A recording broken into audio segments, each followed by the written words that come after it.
Good morning, friends. So we are talking about MSME development business. This is part one of the session where we are talking about why we need business development service providers, then their roles, functions, and responsibilities, and costs and benefits of the enterprises. We have already covered benefits and limitations of MSMEs, discriminatory barriers, systemic failures, market imperfections, their causes and remedies, and why owners are not interested in developing, role of educational system in developing MSMEs, role of business development service providers, types of business development services, the role of Institute of Small Enterprises and Development, and the market support structure which is available to us, types of support, the framework of support we discussed, then task of BDS facilitator, what sort of facilities they provide, the linkages they provide, and sectoral developments which have taken place, and scope for employment in the MSME service sector.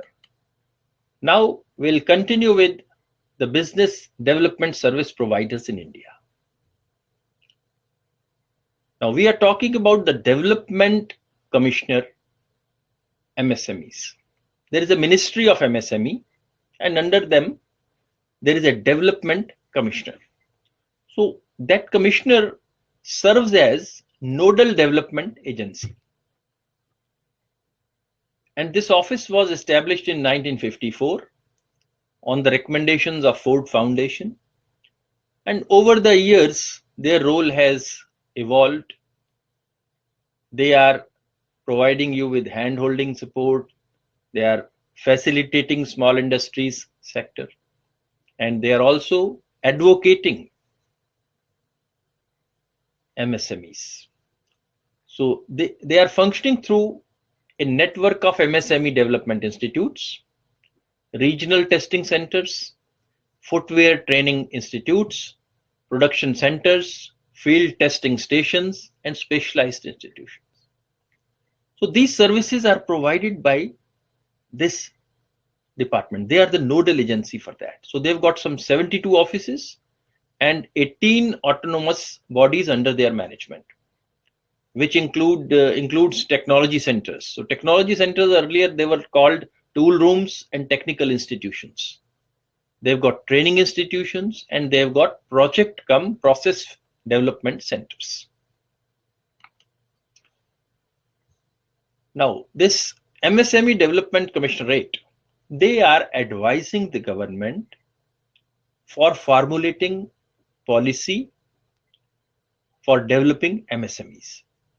They provide you techno-commercial, techno-economic and managerial consultancy, common facilities and extension services to MSME units. They are also providing facilities for technology upgradation, technology modernization, quality improvement and infrastructure. They provide you training and skill upgradation for developing your human resources. And they also provide you with economic information services. Now, under this commissionerate, you have got technology development centers. So technology development centers have got tool rooms, which are designing and manufacturing tools, precision components, molds, dies, and they provide skilled manpower in the areas of tool engineering and manufacturing sector. Then we have got technology development centers. So they are developing technology, they are upgrading technology, processes and products. And they provide you with training in specific areas like forging and foundry, electronics, electrical measuring instruments, fragrance and flavor, glass, footwear, sports goods. So this is what they are doing, helping MSMEs to develop. Now we have got an SME Chamber of India. So this works for development of SMEs who are in the manufacturing sector, who are in the service sector, and allied industrial or business sectors. This has been operational for the last 24 years. It integrates SMEs, large corporates, MNCs, banks, investors, policymakers, young and women entrepreneurs, and startups to establish and enhance contexts for better business growth and expansion. So they provide you with the opportunity to network. They on the forefront for policy implementation, policy changes, and encouraging SMEs to avail various incentives. They give you information. Government schemes are there. They provide you with that information.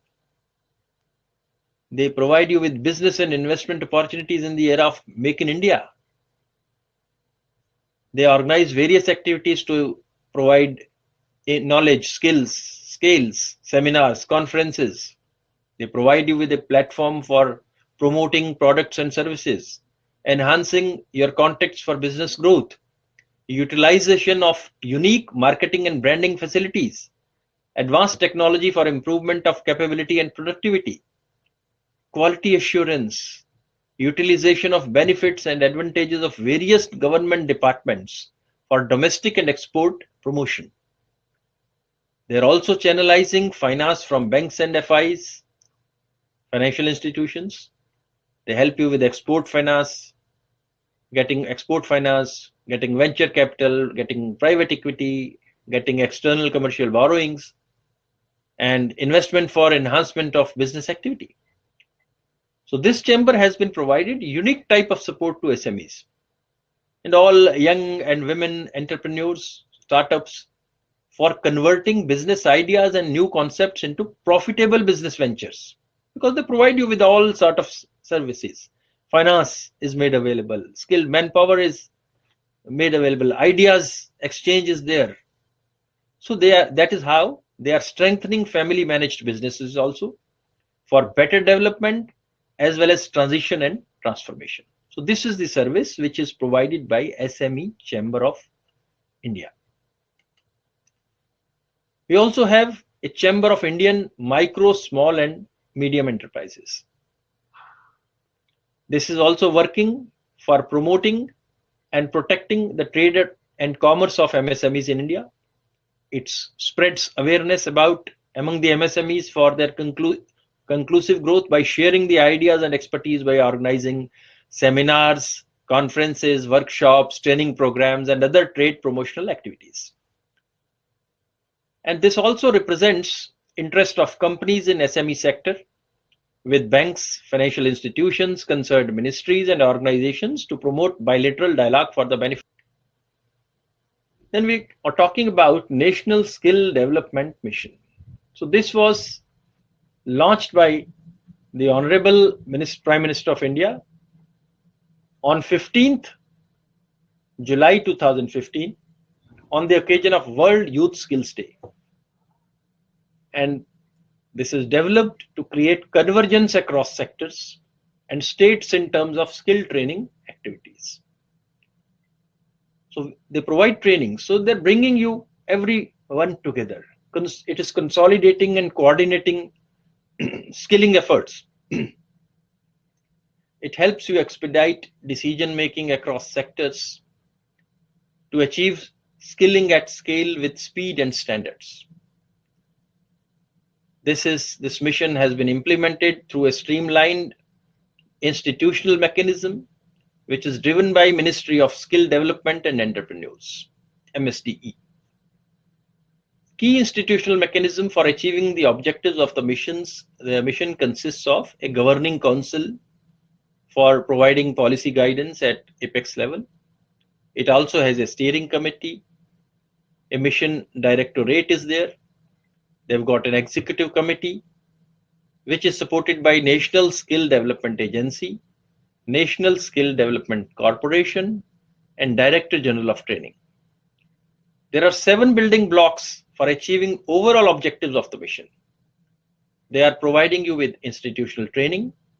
They are creating an infrastructure, convergence, trainers, overseas employment, sustainable livelihoods, leveraging public infrastructure. So these 7 building blocks are being used for achieving the objectives of National Skill Development Mission. Now, why do we require this National Skill Development Mission? We often get people come to in contact with people who are graduates, who are postgraduates.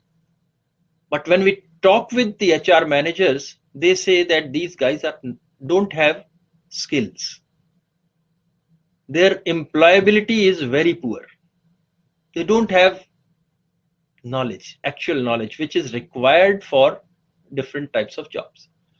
So India currently faces a severe shortage of well-trained skilled workers. It's estimated that only 2.3% of the workforce in India has undergone formal skill training as compared to 68% in UK, 75% in Germany, 52% in USA, 80% in Japan, 96% in South Korea. Look at the difference. Large sections of educated workforce, they have little or no job skills. So that's why they are not employable. So that's why India must focus on scaling up skill training efforts to meet the demands of employers and drive economic growth. India's annual skilling capacity was estimated at approximately 7 million, that's 70 lakhs, during the period 2013-14. So apart from meeting its own demand, India has the potential to provide a skilled workforce to fill the expected shortfall in the aging developed world. So if in India you have got skilled manpower, you can also send your people abroad. Like there are a lot of people who are working in Dubai, Saudi, a lot of Gulf countries, and even other developed countries also. And India is one of the youngest nations in the world. More than 54% of your population is below 25 years, and over 62% of the population is in the working age group, 15 to 59 years. The country's population pyramid is expected to bulge across the 15-59 age group over the next decade. You'll be having a lot of people who are there in the working age group. So this demographic advantage is predicted to last only until 2040. India therefore has a very narrow time frame to harness its demographic dividend and to overcome its skill shortages. So if you are not skilled enough, your economy can also go down. So if you are skilled, you are upgraded your skills, you are ready, you will develop. The objectives of this National Skill Development Mission are: you want to create an end-to-end implementation framework for skill development, which will provide opportunities for lifelong learning. You are incorporating skilling in the school curriculum, providing opportunities for quality long and short-term skill training. You are providing gainful employment, ensuring career progression that meets the aspiration of trainees. You're aligning your employer or industry demand and workforce productivity with trainees' aspirations for sustainable livelihoods by creating a framework for outcome-focused training. Establishing and enforcing cross-sectoral, nationally and internationally acceptable standards for skill training in the country, by creating a sound quality assurance framework for skilling applicable to all ministries, states, and private training providers. So we want to create a setup where people are available. They are well trained and they are available for getting employment immediately. So you are creating a capacity for skill development in critical unorganized sectors. MSMEs, we say they are unorganized. For example, construction sector is unorganized. Where there are few opportunities for skill training, and provide pathways for reskilling and upskilling workers in these identified sectors to enable them to transition into formal sector employment.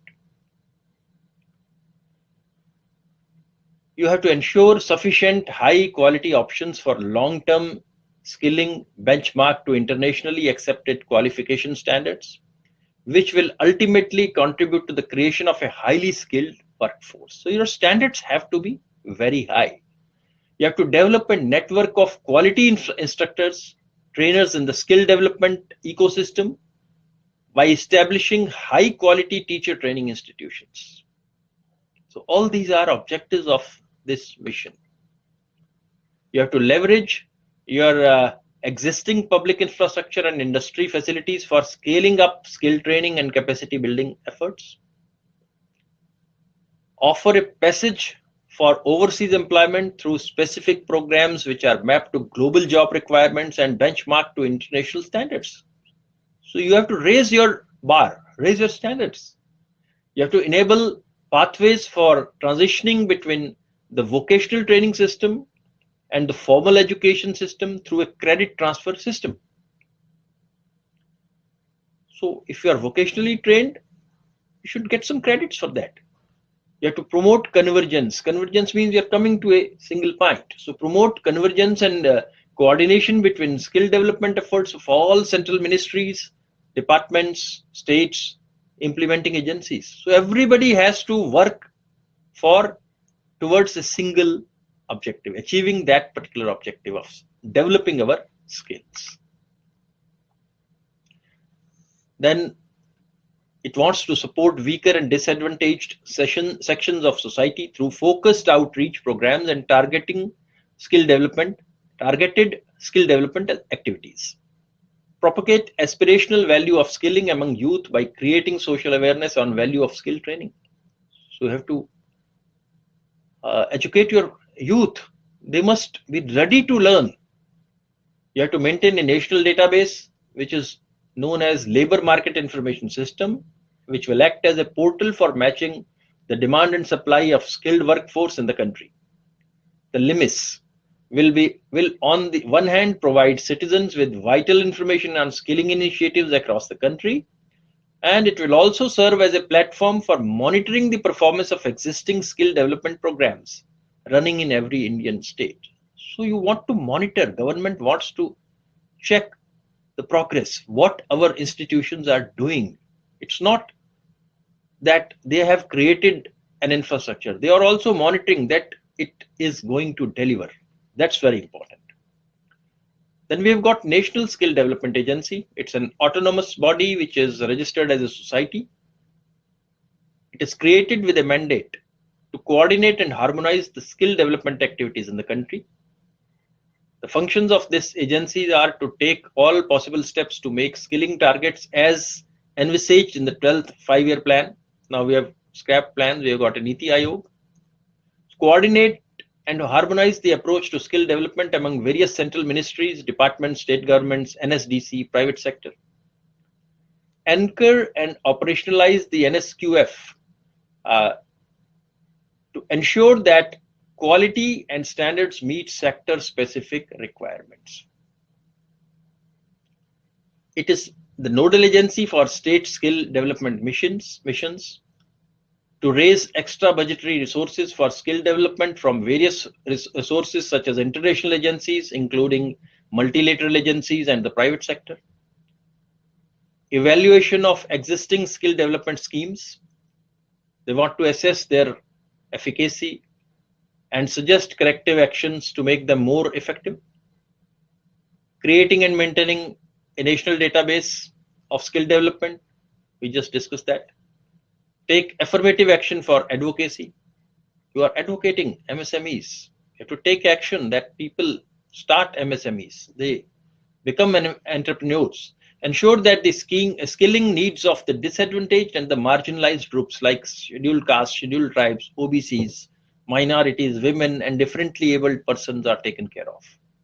And discharge any other function which is given to it by Government of India. So they have undertaken different activities besides anchoring and implementation. The National Skills Qualifications Framework, NSQF. Some of the other actions taken by them are rationalization of the skill development schemes and of the Government of India. They are working with concerned ministries and stakeholders. They want everybody to convergence of norms across the various central schemes for skill development, while at the same time recognizing the special needs of northeastern states, the hill states, and other geographies that pose challenging situations for skill development. Creation of an integrated labor market information system. We discussed that just now. So in partnership with other ministries and state governments, they are creating a one-stop shop where all the relevant information is freely available to citizens. So government has got a national steering committee for setting up the labor market information system. So this would bring in operational efficiencies, would be transparent and available to everybody.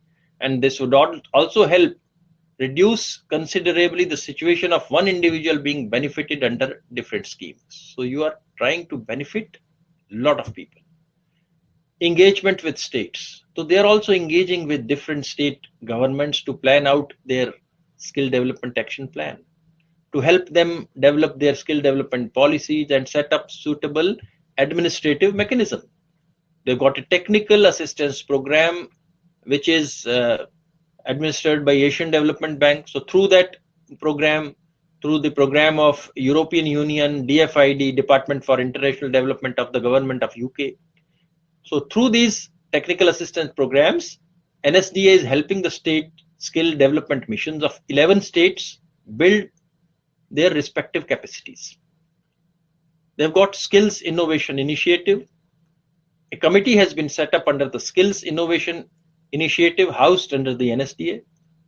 It is inviting innovative ideas, concept, practices on skills development. They are reviewing all proposals of innovations to facilitate their application on a wider scale. Selected innovative practices are facilitated and propagated for wider application. 5 innovative approaches and solutions have already been identified for wider propagation. Then we talk about the National Skill Development Corporation. It's a public-private partnership company. Their mandate is catalyzing the skills landscape in India. You have to develop skills. They want to upgrade skills to international standards. They are involving the industry for that purpose, developing necessary framework for students, curriculum, quality assurance. They are enhancing, supporting, coordinating private sector initiatives for skill development.